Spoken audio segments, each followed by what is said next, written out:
Hey all, welcome back to my channel. നല്ല പെർഫെക്റ്റായി വീട്ടിൽ garlic butter നാൻ എങ്ങനെ ഉണ്ടാക്കുന്നത് നോക്കാം.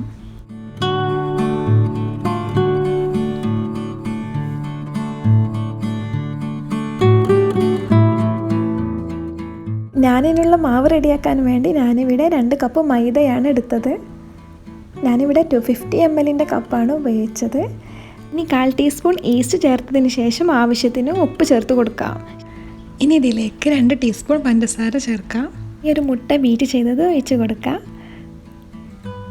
ഇതിലേക്ക് 2 ടേബിൾ സ്പൂൺ ഓയിലും കൂടി ചേർത്തതിന് ശേഷം 1/4 കപ്പ് തൈര് ചേർത്ത് കൊടുക്കാം. ഫൈനലി 1/4 കപ്പ് പാലൊഴിച്ചതിന് ശേഷം 1 ടീസ്പൂൺ വെച്ചിട്ട് മാവ് ലൂസ് ആവാതെ ഒന്ന് മിക്സ് ചെയ്തെടുക്കാം. ഇനി നമുക്ക് മിക്സ് ചെയ്തെടുത്ത മാവിനെ നല്ല സോഫ്റ്റായിട്ട് കുഴച്ചെടുക്കാം. ആദ്യമൊക്കെ നമ്മളെ കയ്യിൽ ഒട്ടി പിടിച്ചാൽ പിന്നെ നല്ല സോഫ്റ്റ് ഡോ ആയിട്ട് മാറി കിട്ടും. അപ്പോൾ നമ്മുടെ ഡോ നല്ലപോലെ കുഴച്ചെടുത്തിട്ടുണ്ട്. ഇനി മാവ് ഡ്രൈ ആവാതെക്കാൻ കുറച്ച് ഓയിൽ തടവി കൊടുക്കാം. ഇനി നമുക്ക് മാവ് കവർ ചെയ്തിട്ട് 1 മണിക്കൂർ നമുക്ക് റെസ്റ്റ് ചെയ്യാൻ വെക്കാം.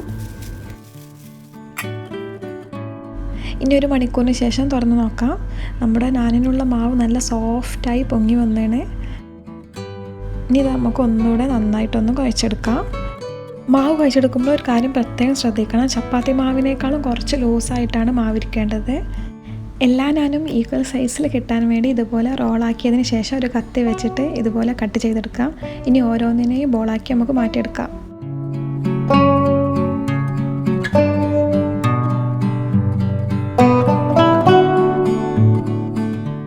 നമുക്ക് ഈ മാവ് കൊണ്ട് 8 ബോളാണ് കിട്ടിയത്. ഇനി നമുക്കത് പരത്തിയെടുക്കാം. ഇനി ഇത്തിരി മൈദപ്പൊടി വിതറിയ ശേഷം ആദ്യം ഓവൽ ഷേപ്പിലാണ് ഞാൻ ഉണ്ടാക്കുന്നത്. ജസ്റ്റ് ഒന്ന് റോൾ ചെയ്തതിന് ശേഷം നമുക്ക് പരത്തിയെടുക്കാം. നമുക്ക് പല ഷേപ്പിലും പരത്തിയെടുക്കാം. പിന്നെ ഞാൻ അത്യാവശ്യം തിക്നെസ്സിൽ വേണം പരത്തിയെടുക്കാൻ. പിന്നെ വല്ലാതെ തിന്നായിട്ട് പരത്തിയെടുക്കരുത്. ഇനി പരത്തി വെച്ചാൽ അതിൻ്റെ മുകളിലേക്ക് ചെറുതായി ചോപ്പ് ചെയ്ത് വെളുത്തുള്ളി ഇട്ട് കൊടുക്കുക. ഇതുപോലെ തന്നെ കുറച്ച് ബ്ലാക്ക് എള്ളും കൂടി വിതറി കൊടുക്കുക. ഇതിന് ശേഷം കുറച്ച് മല്ലിയില ഇട്ട് കൊടുത്തിട്ട് ഇത് ജസ്റ്റ് ഒന്ന് സ്റ്റിക്കാവാൻ വേണ്ടി ചെറുതായിട്ടൊന്ന് പരത്തിയെടുക്കുക. നമുക്ക് നാൻ ചുട്ടെടുക്കാം. അപ്പോൾ അതിൻ്റെ മുന്നേ നമുക്ക് നാനിൻ്റെ ഓപ്പോസിറ്റ് സൈഡ് ഒന്ന് വെള്ളം കൊണ്ടൊന്ന് നനച്ചെടുക്കാം. ഇങ്ങനെ വെറ്റ് ചെയ്തുകൊണ്ട് നമ്മുടെ നാൻ തവയിൽ നല്ല സ്റ്റിക്കായിട്ട് നിന്നോളൂ.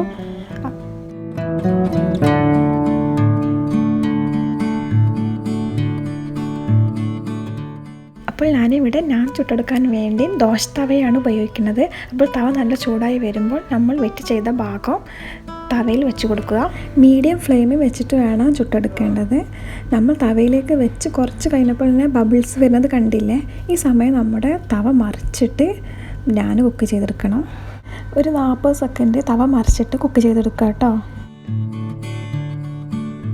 ഇപ്പോൾ കണ്ടില്ലേ നമ്മുടെ ബബിൾസിലൊക്കെ ഡാർക്ക് ബേൺ മാർക്ക് വരുന്നത്? ഈ സമയം നമുക്ക് തവ തിരിച്ചു വെക്കാം. അപ്പോൾ നല്ല ചൂടോടെ തന്നെ നിങ്ങളുടെ ഇഷ്ടത്തിനനുസരിച്ച് ഓയിലോ ബട്ടറോ നമുക്ക് നാനിലേക്ക് പുരട്ടി കൊടുക്കാം. അപ്പോൾ നമ്മുടെ ഗാർലിക് ബട്ടറിനെ നല്ല സോഫ്റ്റായി സൂപ്പറായിട്ട് കുക്ക് ചെയ്ത് വന്നിട്ടുണ്ട്. ഇനി നമുക്കിത് ചൂടോടെ തന്നെ സെർവ് ചെയ്യാം. ഇനി ബാക്കിയുള്ള ബോൾസും ഇതുപോലെ തന്നെ പരത്തി ചുട്ടെടുക്കാം.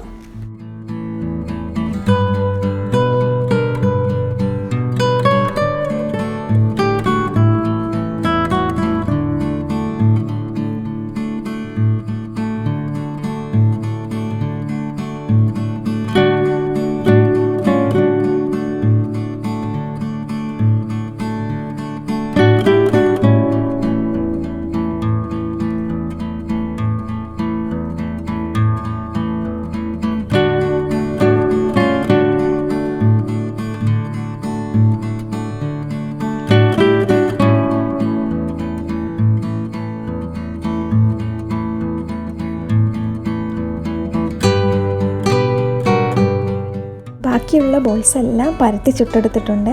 അപ്പോൾ നമ്മുടെ ടേസ്റ്റി നല്ല സോഫ്റ്റ് ആയിട്ടുള്ള ഗാർലിക് ബട്ടർ നാൻ ഇവിടെ റെഡി ആയിട്ടുണ്ട്.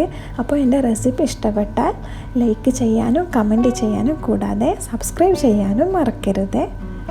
Thank you for watching.